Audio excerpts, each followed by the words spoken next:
Hello champions, स्वागत है आपका अपने YouTube channel the master ji classes में।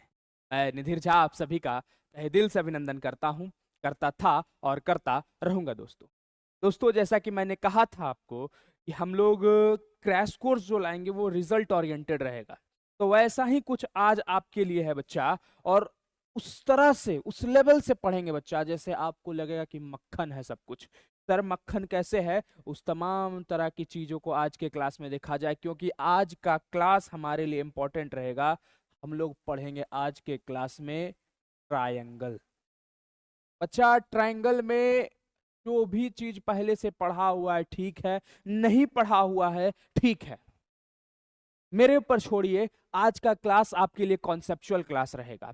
आज के क्लास में हम लोग कॉन्सेप्ट को सीखेंगे, कॉन्सेप्ट को जानने का प्रयास करेंगे। तो प्यारे बच्चों, अगर आप लोग तैयार हैं कॉन्सेप्ट को जानने के लिए, कॉन्सेप्ट को सीखने के लिए, तो चलिए बिना किसी देरी के साथ आज के क्लासेस को शुरू किया जाए। जी हाँ दोस्तों, आज हम लोग कुछ जानने का प्रयास करेंगे, आज हम लोग कुछ सीखने का प्रयास करेंगे। किस तरह से, किस तरह से, किस तरह से बच्चा, हम लोग वो छोटे मोटी चीजों को नहीं सीखेंगे, क्योंकि हमको अब सीखना है, जानना है। क्योंकि अब तुम लोग छोटा मोटा चीज जान लिया, ट्रायंगल क्या होता है, जिसके तीन साइड होते हैं ट्रायंगल होते हैं। ट्रायंगल को हम लोग तीन तरह से, ट्रायंगल को दो तरह से बांटते हैं। किसके हिसाब से? साइड के हिसाब से, एंगल के हिसाब से। साइड के हिसाब से दो में इक्विलेटरल, स्केलर, आइसोसेलेस। एंगल के हिसाब से किसमें बांटते हैं? तो एंगल से sir right angle triangle, acute angle triangle और ऑब्ट्यूस एंगल ट्रायंगल। ये तमाम तरह की चीजें जो मैं आज के क्लास में ये सब डिस्कस करने वाला नहीं हूं, जो हमारे एग्जाम में बहुत ही इंपॉर्टेंट है, उसको सीखने जा रहा हूं। क्या सीखने जा रहा हूं, थोड़ा इसके ऊपर ध्यान दीजिएगा। हम लोग सीखने जाएंगे आज के क्लास में थ्योरम 6.1। क्या है? थ्योरम 6.1 आज के क्लास में हम लोग सीखेंगे बच्चा। थ्योरम 6.1, थ्योरम 6.1 आज के क्लास में हम लोग सीखेंगे। थ्योरम 6.1 क्या कहता है, इसको सीखने का, समझने का प्रयास करिएगा। और सभी से अनुरोध है बढ़िया से सीखिएगा। ओहो, ये तो चला गया, कहाँ चला गया ये जी? थोड़ा सा प्रॉब्लम होता है दोस्तों, क्या करिएगा, सीखना अभी बहुत कुछ है इसमें। देखिए, थ्योरम कह रहा है, मैं पढ़ के सुना दूंगा आपको, थोड़ा सा समझिएगा। थ्योरम कह रहा है, if a line, if a line, if a line is drawn parallel to one side of a triangle to intersect the other two side in distinct point, the other two sides are divided in the same ratio। तो बच्चा सबसे पहला theorem है हमारा, जिसको हम लोग कहेंगे basic proportionality theorem. Basic proportionality, basic proportionality theorem कहेंगे। और इसी को आज के क्लास में हम लोग सीखेंगे और थोड़े से कॉन्सेप्ट को सीख के खत्म करेंगे। आज ट्रायंगल का कॉन्सेप्ट हमारा खत्म हो जाएगा, क्योंकि बच्चा यहां से आप अपना 2 या 3 मार्क्स कंफर्म कर लीजिए। 2 से 3 मार्क्स आज के क्लास, ये जो अभी का क्लास है, अभी जो कॉन्सेप्ट को सीखेंगे, इसको कंफर्म कर लीजिए, क्योंकि यहां से 2 या 3 मार्क्स आपके एग्जाम में डन है, फिक्स है। इसको समझ के रख लीजिए कि आएगा ही आएगा। तो अब कैसे आएगा, कैसे करेंगे, इसको समझने का हम लोग प्रयास करते हैं। आइए ध्यान देते हैं बच्चा। बेसिक प्रोपोर्शनैलिटी थ्योरम क्या कह रहा है? If a line is drawn, if a line is drawn, what? If a line is drawn then what? Parallel to, मान लीजिए ये एक ट्रायंगल है, ठीक है, ये एक ट्रायंगल है, ये ट्रायंगल है, ये कौन सा ट्रायंगल है मान लिया जाए, हम इसको लिखते हैं, ट्रायंगल को लिखते हैं। कौन कौन सा ट्रायंगल, इसको समझने का प्रयास करिए। ए बी, मान लिया जाए ए बी सी एक ट्रायंगल है। A line is drawn parallel to third side of a triangle, मतलब मान लेते हैं ये कोई बी सी थर्ड साइड है, और ये कोई लाइन पैरेलल ड्रॉ किया गया। किसके पैरेलल ड्रॉ किया गया? बीसी के पैरेलल ड्रॉ किया गया। मान लीजिए डी है, ये ई है, ये क्या है? डी है और ये ई है। ए बी सी एक ट्रायंगल है।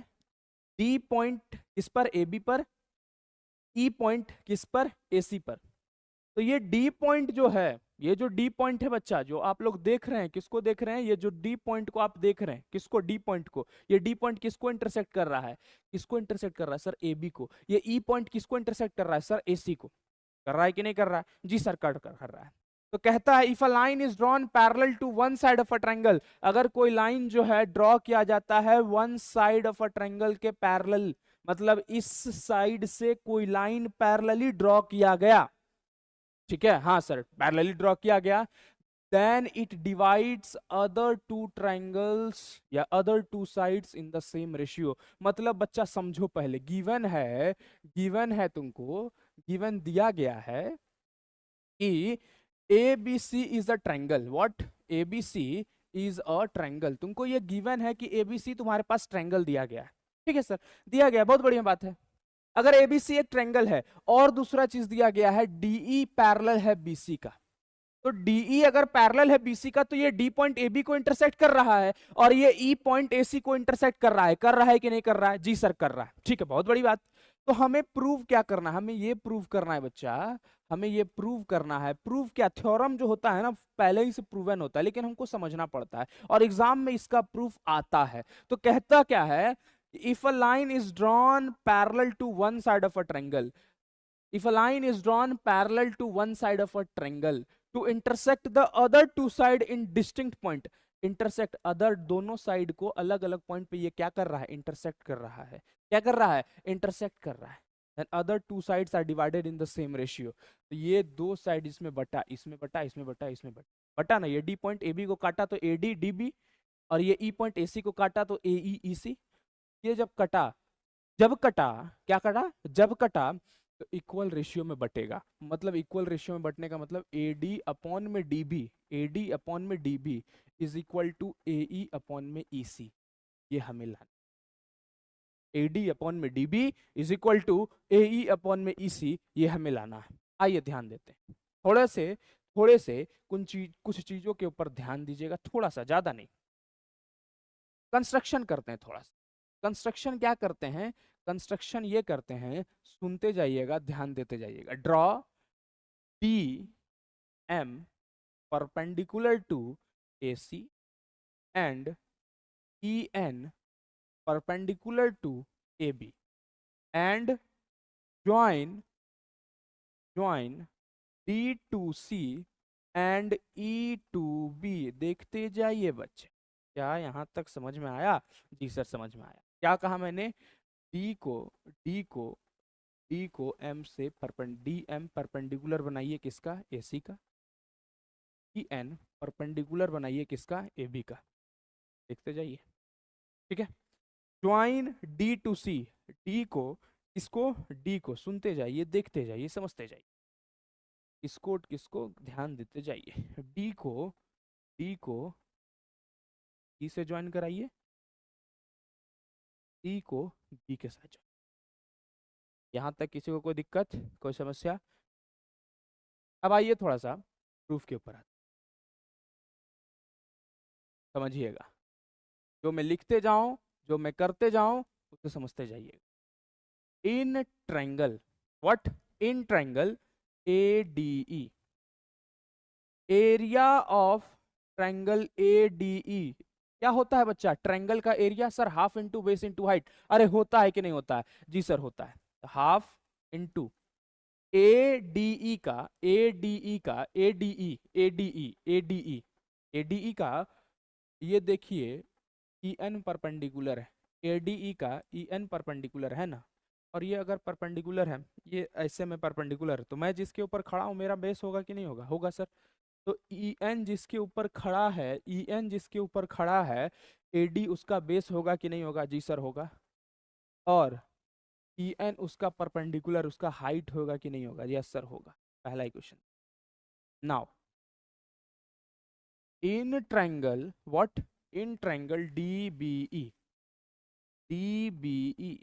देखते जाइएगा। DBE को गौर से देखिए थोड़ा सा। DBE में अगर आते हैं बच्चा, व्हाट? DBE में, तो area triangle DBE, area triangle DBE is equal to half into base. क्या हो जाएगा सर? DBE का बेस क्या होगा सर? बेस तो DB होगा। सर कैसे DB होगा? इसको समझते हैं, थोड़ा सा ध्यान दीजिएगा। अगर मान लेते हैं आपके पास ऐसा ट्रायंगल है, ऐसे कर, ऐसा ट्रायंगल होता है कि नहीं? जी सर ऑब्ट्यूज एंगल ट्रायंगल ऐसा ही होता है। मैं बोलूंगा हाइट इसका क्या होगा? सर जो सीधा लाइन होता है वही हाइट होता है। तो इसका सीधा लाइन यहाँ से तो ऐसे तो ड्रॉ नहीं कर सकते, ये उसका हाइट तो ले नहीं सकते, उसका हाइट ये क्या होगा? यही होगा। तो ठीक उसी प्रकार DBE में सीधा लाइन क्या होगा? EN होगा, जो कि उसका क्या हमने लिया है? हाइट लिया है। ठीक है। तो ईएन हाइट है, ईएन हाइट है, ये हाइट है, तो ये हाइट किसके ऊपर खड़ा है? बेस के ऊपर। तो बेस तो हमारा ये है, तो ईएन जिसके ऊपर खड़ा है तो बेस तो हमारा यहाँ डीबी है, तो डीबी इंटू में व्हाट, ईएन इसका क्या हो जाएगा? हाइट हो जाएगा। तो इक्वेशन 2 दीजिए। ठीक है, अब क्या करते हैं? Dividing equation 1 and 2 we get, अगर 1 और 2 को हम डिवाइड करते हैं तो हमें क्या मिलेगा? क्या मिलेगा? ध्यान देते हैं। कुछ नहीं, ए डी ई क्या मिलेगा? यहाँ ध्यान दीजिएगा थोड़ा सा। Area triangle A D E upon में area triangle what, D B E, D B E is equal to half into, क्या है एडीई का? एडीई का half into AD into E N, AD into में ई एन अपॉन में half into what, DB into E N, DB into में E N. तो E N से E N cut गया, हाफ से हाफ कट गया, तो एरिया ट्रायंगल एडीई और डीबीई क्या आया? एडी अपॉन में डीबी आया। आया ना? हाँ सर। तो इसको एक डब्बा में बंद करके लिखते हैं, इसको अलग करके इसको लिख देते हैं। क्या आया? Area triangle ADE. तो मैं इसको मिटा रहा हूं, इसको ध्यान देते जाइएगा, समझते जाइएगा। मैं इसको मिटा रहा हूं यहाँ पे, सब मिटा रहा हूं, आप लोग लिख लीजिएगा, इसको देख लीजिएगा, आप लोग समझ लीजिएगा।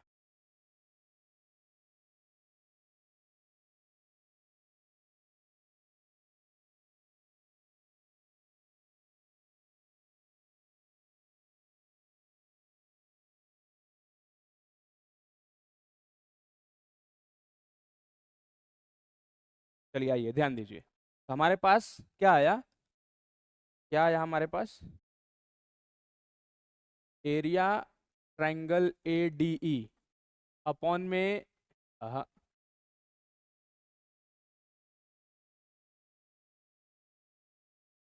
Area triangle what, DBE is equal to what, half, sorry, is equal to what, is equal, अरे अरे, is equal to what, equal to what, is equal to A D upon में डीबी, ए डी अपॉन में DB. ये हमारे पास आया अभी पहला। तो इसको तीसरा इक्वेशन दे देते हैं, तो खत्म करते हैं यहाँ पर। आइए ध्यान, अब अगला चीज सेम प्रोसेस दोहराएंगे, सेम प्रोसेस। सेम प्रोसेस क्या है? Area triangle A E D is equal to what, half into A E D को देखिए, ए ई डी को देखिए, अगर डीएम इसके ऊपर खड़ा है तो एई उसका क्या होगा? बेस होगा कि नहीं होगा? Yes sir, half into base AE, और डीएम उसका क्या होगा? हाइट होगा। चलिए बहुत बढ़िया, इसको चौथा इक्वेशन।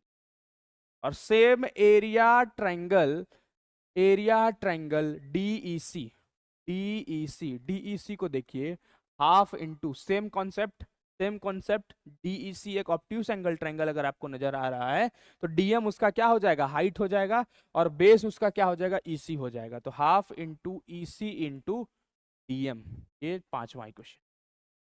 तो फोर्थ को फिफ्थ से क्या कर दीजिए? डिवाइड कर दीजिए। आइए डिवाइड कर देते हैं, हाफ से हाफ कट गया, डीएम से डीएम क्या हो गया? कट गया। तो क्या आया हमारे पास? एरिया ट्रायंगल एईडी अपॉन में area triangle DEC is equal to AE upon में ईसी आया। आया कि नहीं आया? तो हमारे पास दो चीजें आए, एक ये वाला और एक ये वाला। इस दो चीज के ऊपर फोकस करना है बच्चे। अच्छा ये चीज बताइए, एडीई एक ट्रायंगल है, तो क्या एईडी अलग ट्रायंगल है? एडीई एक ट्रायंगल है, तो एईडी क्या अलग ट्रायंगल है? नहीं ना। तो दोनों का एरिया सेम होगा। अगर एडीई का 5 सेंटीमीटर स्क्वायर एरिया आएगा तो क्या एईडी का 5 सेंटीमीटर स्क्वायर एरिया नहीं आएगा? हाँ सर आएगा। तो इसका मतलब क्या हुआ? इसका मतलब ये हुआ कि दोनों सेम है।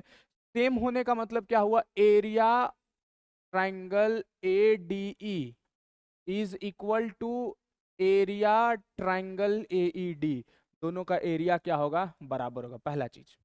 दूसरा एक चीज और याद रखिएगा, डीई पैरेलल है ना जीबीसी का, डीई पैरेलल है ना जीबीसी का, है ना? जी सर, डीई जो है बीसी का क्या है? पैरेलल है। तो बच्चा ध्यान रखना है कुछ चीजों को, अगर डीई बीसी के पैरेलल है तो अगर किसी भी पैरेलल के बीच में दो ट्रायंगल है, ठीक है, और वो दोनों ट्रायंगल सेम बेस पर लाई कर रहा है, देखिए तो डीई पर दोनों ट्रायंगल है, डीबीई और डीईसी, डीबीई डीबीई डीईसी दोनों डीई के ऊपर है कि नहीं है? तो triangle two triangles lie on the same base, two triangle lie on the same base on the between the parallel lines, then two triangles are said to be what? Congruent. दोनों triangle आपस में दोनों triangle का area आपस में क्या होंगे? बराबर होंगे।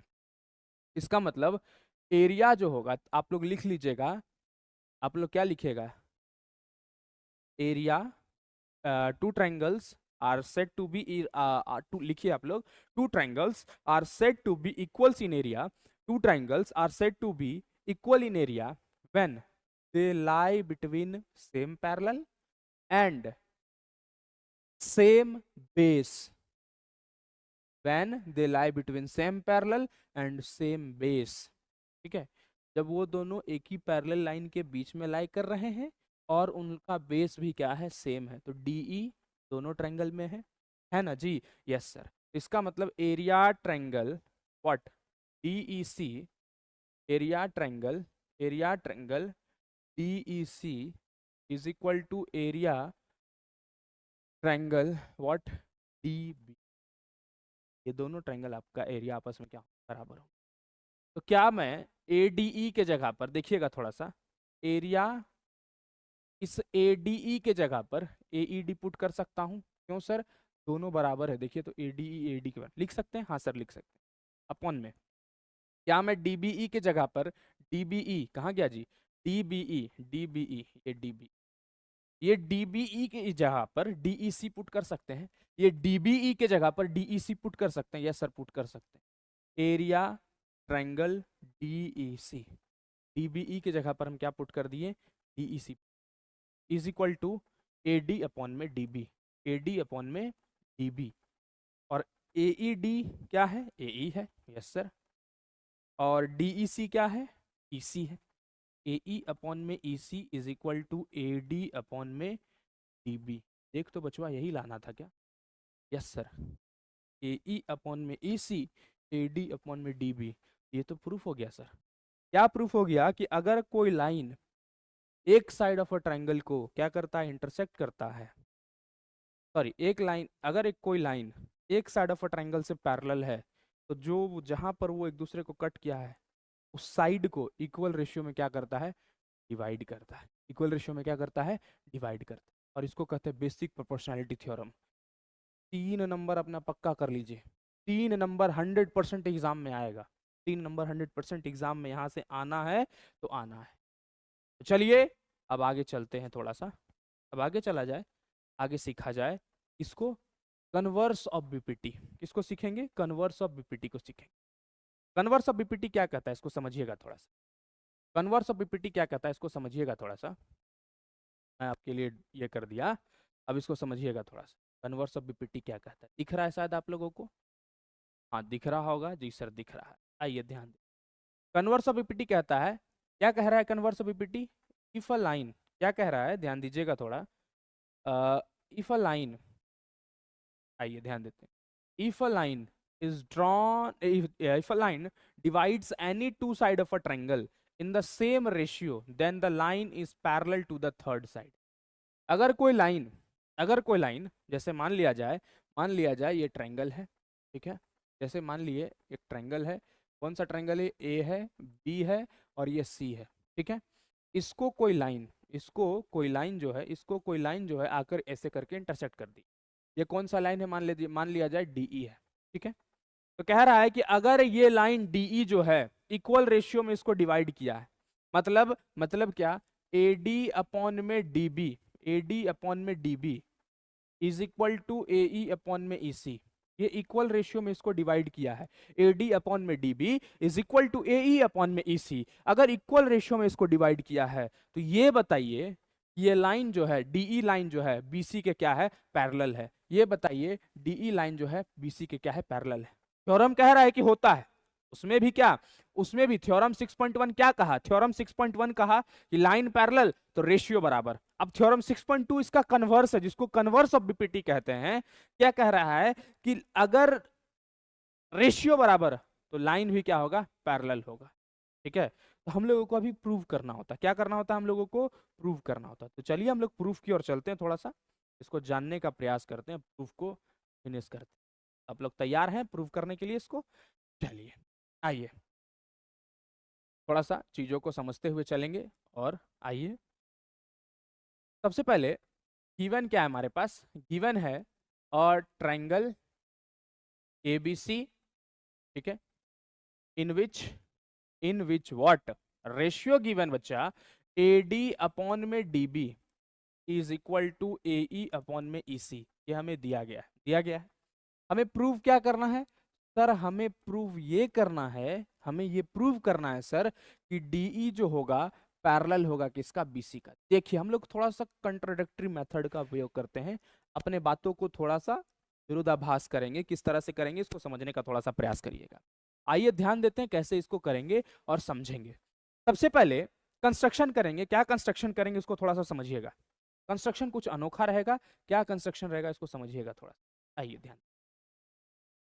कंस्ट्रक्शन कुछ ये रहेगा कि ड्रॉ, अभी तो हमको नहीं पता है डीई पैरेलल है कि नहीं है बीसी का, अभी तो हमको नहीं पता है ना। नहीं सर नहीं पता है। हम लोग एक लाइन ऐसे खींचते हैं डीई डैश इसका, ठीक है। तो हमने क्या लिखा, हमने ये लिखा कि कंस्ट्रक्शन में लिखा कि ड्रॉ डीई डैश, हमने इस तरह से ड्रॉ किया कि डीई डैश जो होगा किसके पैरेलल होगा, बीसी के पैरेलल होगा। हमें ये नहीं पता है कि डीई बीसी के पैरेलल है कि नहीं है, हमको यही प्रूव करना है, यही प्रूव करना है कि डीई बीसी के पैरेलल है कि नहीं है। बकायदा बाकी बात हमें ये दिया गया है, मतलब हम लोग मान के चले हैं और हमने कंस्ट्रक्शन किया एक स्केल को लेके कि डीई डैश जो होगा किसके पैरेलल होगा, बीसी के पैरेलल होगा। हमने ड्रॉ कर लिया। चलिए ठीक है, आइए प्रूफ के ऊपर आइए। If DE dash is parallel to BC, बचवा अगर डीई डैश बीसी के क्या हो जाए, पैरेलल हो जाए। डीई डैश अगर बीसी के क्या हो जाए, पैरेलल हो जाए। ठीक है सर, डीई डैश बीसी के पैरेलल है तो बीपीटी क्या कहता है, basic proportionality theorem according to what, according to BPT, according to BPT. BPT क्या कहता है कि अगर लाइन सर पैरेलल है तो रेशियो उसका क्या होगा, बराबर होगा। ठीक है, तो एडी अपॉन में DB is equal to what, AE dash upon में E dash C, AE dash upon में E dash C. Yes sir, पहला इक्वेशन दीजिए तो इसको। ये लाइन पैरेलल है, कौन सा लाइन, डीई डैश पैरेलल है बीसी का, तो बीपीटी के अनुसार ए डी अपॉन में DB is equal to A E dash upon में ई डैश सी। ये तो होगा और 100% होगा। जी सर होगा और ये सत्य है, इसको होना ही होना है। चलिए अब आगे थोड़ा सा बढ़ा जाए, आगे चीजों को समझा, क्या समझा जाए कि हमें गिवन क्या है, it is given that, it is given that what given, it is given that AD upon में डीबी, एडी अपॉन में DB is equal to AE upon में ईसी। आई ये हमें दिया गया है, हाँ सर दिया गया है कि रेशियो इक्वल में बट रहा है, मतलब एडी अपॉन में डीबी एई अपॉन में ईसी आपस में बराबर है, ये दिया गया है। ठीक है, तो इक्वेट करिए इक्वेशन 1 और 2 को, इक्वेटिंग इक्वेशन 1 और 2, एलएचएस एलएचएस बराबर है तो आरएचएस भी क्या होगा, बराबर हो जाएगा। होगा कि नहीं होगा, जी सर बराबर हो जाएगा। तो इसका मतलब बच्चा, इसका मतलब क्या, इसका थोड़ा सा 1 मिनट थोड़ा सा समय दीजिएगा, 1 मिनट का छोड़ दीजिए, आई ध्यान दीजिए। एलएचएस एलएचएस बराबर है, क्या बराबर है, एलएचएस एलएचएस बराबर है तो आरएचएस भी क्या हो जाएगा, बराबर हो जाएगा। तो इसका मतलब लिखें equating, equating equation 1 and 2, 1 and 2, equation 1 और 2 को हम अगर इक्वेट करते हैं तो हमें क्या मिलेगा, इक्वेशन 1 और 2 को बच्चा अगर हम इक्वेट करते हैं, इक्वेशन 1 और 2 को इक्वेट करते हैं तो एलएचएस बराबर तो आरएचएस भी बराबर। इसका मतलब एई डैश अपॉन में E dash C is equal to AE upon में ई सी। ओहो ठीक है, कोई बात नहीं, बढ़िया बात है। हम इसको क्या काम करते हैं, इसको पलटते हैं। क्या किए सर, पलट दिए, ई डैश सी अपॉन में A E dash is equal to E C upon में ए ई। और दोनों तरफ 1 प्लस करते हैं, दोनों तरफ +1 करते हैं। काहे किए सर, आइए समझाते हैं थोड़ा। कुछ नहीं करना है, क्या किए हैं समझिएगा। E dash C plus A E dash upon में A E dash is equal to E C plus A E upon में ए ई। सर ये क्या किए बचवा, कुछ नहीं, यहाँ कुछ नहीं था 1 था, एलसीएम लिए ए ई आ गया, यहाँ कुछ नहीं था 1 था, एलसीएम लिए ए डैश आ गया, जोड़ दिए। ई डैश सी और ए ई डैश को जोड़िए, ई डैश सी और ए ई डैश को जोड़िए, ए ई डैश ई डैश सी, पूरा ए सी आएगा, जी सर आएगा, ए सी अपॉन में ए ई डैश, ठीक है। ई सी ए ई को जोड़िए, ए ई ई सी, ए ई ई सी पूरा जोड़िए, क्या होगा, ए सी आएगा, जी सर आएगा, ए सी अपॉन में ए ई आएगा, ए सी से ए सी क्या हो गया, कट गया, इसको पलट दीजिए अब दोबारा, A E dash is equal to A E आया। सर ए ई डैश ए ई के बराबर है, मतलब ए ई डैश, मान लिया जाए ए ई डैश अगर सर 5 सेंटीमीटर है तो ए ई भी 5 सेंटीमीटर होगा। ये कैसे पॉसिबल है, ये तभी पॉसिबल है जब ये ई डैश लाइन ई के ऊपर है, हाँ या ना। ए ई डैश ए ई के बराबर है, मतलब ए ई डैश अगर 5 है तो ए ई भी 5 होगा। ये पॉसिबल कब है, जब ये ई डैश लाइन जो है ई के ऊपर है, ठीक है। तो कहीं ना कहीं अगर ये ई डैश लाइन ई के ऊपर है, ई डैश लाइन ई के ऊपर है, तो इसका मतलब हमने जो डी ई डैश पैरेलल लिया था बीसी का, तो डी ई भी किसके पैरेलल होगा, बीसी के पैरेलल होगा। Since E dash coincide upon E, तो D E dash is parallel to BC, also then DE is parallel to BC। हो गया बचवा, बात खत्म। यही था प्रूफ आपका, किसका, बीपीटी और कन्वर्स ऑफ बीपीटी का। हमने इसको प्रूव कर दिया, क्या कर दिया हमने, हमने इसको प्रूव कर दिया। आप लोग इसको नोट डाउन कर लीजिए, ठीक है। आपके पास प्रॉपर समय है, हम आगे बढ़ते हैं थोड़ा।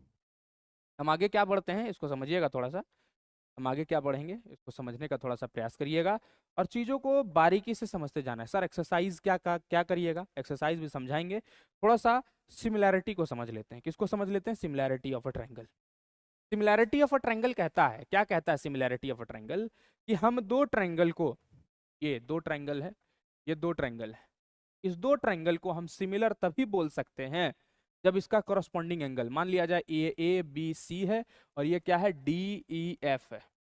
तो सिमिलैरिटी ऑफ अ ट्रायंगल के ऊपर आते हैं। कॉन्सेप्ट को सीखना है तो जल्दी जल्दी कॉन्सेप्ट को खत्म करके क्वेश्चन को करेंगे। तो सिमिलैरिटी ऑफ अ ट्रायंगल कहता है कि दो ट्रायंगल को हम लोग सिमिलर तभी बोल सकते हैं जब इसका करस्पॉन्डिंग एंगल मतलब एंगल ए जो है डी के बराबर हो, एंगल बी जो है एंगल ई के बराबर हो, और एंगल सी जो है एंगल एफ के बराबर हो।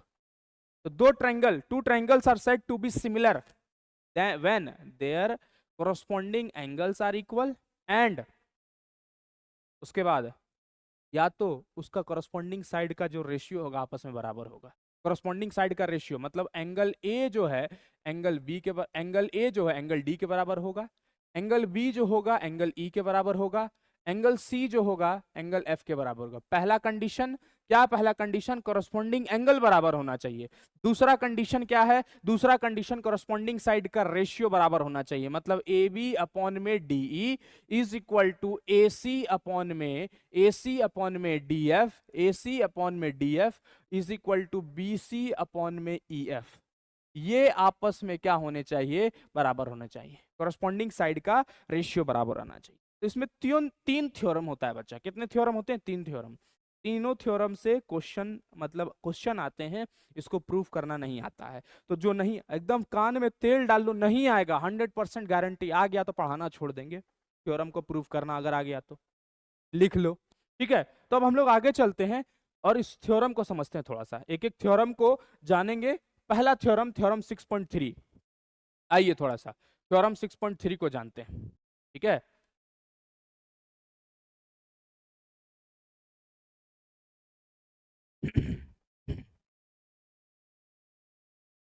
आइए थ्योरम 6.3 को थोड़ा सा जानने का प्रयास करिए। थ्योरम 6.3 कहता है if in two triangles corresponding angles are equal, then their corresponding sides are in the same ratio for proportional, ठीक है, and two triangles are similar. मतलब मान लिया जाए, मतलब क्या कह रहा है, कह क्या रहा है, इसको समझिएगा थोड़ा सा। कह रहा है if in two triangles corresponding angles are equal, then their corresponding sides are in the same ratio. कुछ नहीं कह रहा है, समझ इसको थोड़ा सा। कह रहा है, सिंपल बात कह रहा है, मान लिया जाए ये एक ट्रायंगल ए बी सी है और ये एक कोई ट्रायंगल ये है, ठीक है, ए बी सी, और ये कोई ट्रायंगल है डी ई एफ। कह रहा है कि अगर थ्योरम 6.3 कह रहा है अगर करस्पॉन्डिंग एंगल बराबर है, एंगल ए एंगल डी के बराबर है, एंगल बी एंगल ई के बराबर है, एंगल सी एंगल एफ के बराबर है। कह रहा है कि इफ, इसको समझना है सिर्फ, angle A is equal to angle D, angle B is equal to angle E, और angle C is equal to angle F, ठीक है। कोई भी दो ट्रायंगल में कोरस्पॉन्डिंग एंगल आपस में अगर बराबर हैं, क्या कोरस्पॉन्डिंग एंगल आपस में क्या है, बराबर हैं, तो कोरस्पॉन्डिंग साइड का रेशियो बराबर होगा। मतलब क्या, DF अपॉन में AC, ठीक है, is equal to what, DE upon में AB, okay, is equal to FE upon में BC। ये आपस में क्या हो जाएंगे, बराबर। कोरस्पॉन्डिंग एंगल अगर बराबर तो कोरस्पॉन्डिंग साइड का रेशियो भी क्या होगा, बराबर होगा। डन।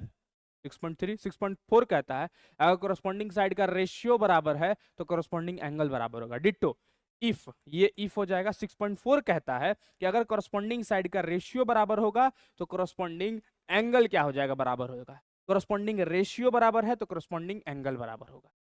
6.5 कहता है कि दो कोरस्पॉन्डिंग साइड और एक इंक्लूडेड एंगल बराबर है तो दो ट्रायंगल को हम लोग सिमिलर बोल सकते हैं। कहता है मतलब अगर मान लिया जाए DF, ठीक है, अपॉन में AC, ठीक, is equal to DE upon में AB।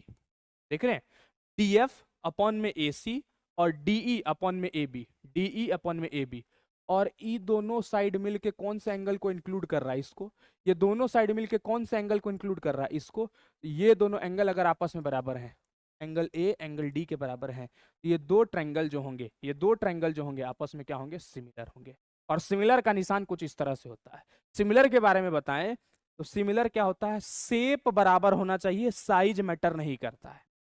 कोई भी दो एंगल अगर बराबर है तो दो ट्रायंगल को हम सिमिलर कह सकते हैं, ठीक है। जरूरी नहीं है कि तीनों कोरस्पॉन्डिंग एंगल बराबर होना चाहिए, दो कोरस्पॉन्डिंग एंगल भी अगर बराबर है तो दो ट्रायंगल को हम लोग सिमिलर बोल सकते हैं। अगर तीनों साइड कोरस्पॉन्डिंग साइड बराबर हैं तो दो ट्रायंगल को सिमिलर बोल सकते हैं। मतलब तीनों कोरस्पॉन्डिंग साइड का रेशियो अगर आपस में बराबर है तीनों साइड का तो ट्रायंगल को सिमिलर बोल सकते हैं। और तीसरा अभी हम लोग जस्ट पढ़े क्या, कि कोई भी दो साइड मान लिया जाए DF AC और FE BC, लेकिन ये दोनों मिलके कौन से एंगल को इंक्लूड कर रहा है, ये वाला, दोनों एंगल आपस में ये बराबर हो जाएंगे तो दोनों ट्रायंगल आपस में क्या हो जाएंगे, सिमिलर हो जाएंगे। तो हमने क्या पढ़ा 6.3 में पढ़ा कि अगर कोरस्पॉन्डिंग एंगल बराबर हैं तो कोरस्पॉन्डिंग साइड का रेशियो भी क्या होगा, बराबर होगा। 6.4 में क्या पढ़ा, अगर कोरस्पॉन्डिंग साइड के रेशियो बराबर हैं तो कोरस्पॉन्डिंग एंगल आपस में बराबर हो जाएंगे। 6.5 दो कोरस्पॉन्डिंग साइड इंक्लूडेड एंगल आपस में बराबर तो दो ट्रायंगल आपस में क्या हो जाएंगे, सिमिलर हो जाएंगे। तो अच्छा, आज के क्लास को यहीं पे समाप्त करते हैं। ट्रायंगल के कॉन्सेप्ट को हमने फिनिश कर दिया, एकदम रिवीजन टिप पर। इसको कहते हैं रिवीजन करना, इसको नहीं कहते हैं कॉन्सेप्ट को सीखना, इसको रिवीजन कहते हैं, क्योंकि हमारा एग्जाम अब सामने है, रिवीजन हमारे को बहुत ही जरूरी है, बहुत ही जरूरी है। तो बच्चा, आज के क्लासेस को हम यहीं पर समाप्त करते हैं, फिर कल मिलते हैं उसी जोश उसी ऊर्जा के साथ। तब तक के लिए, आज के लिए हंसते रहिए, मुस्कुराते रहिए, खेलते रहिए, पढ़ते रहिए। तब तक के लिए धन्यवाद। जय हिंद।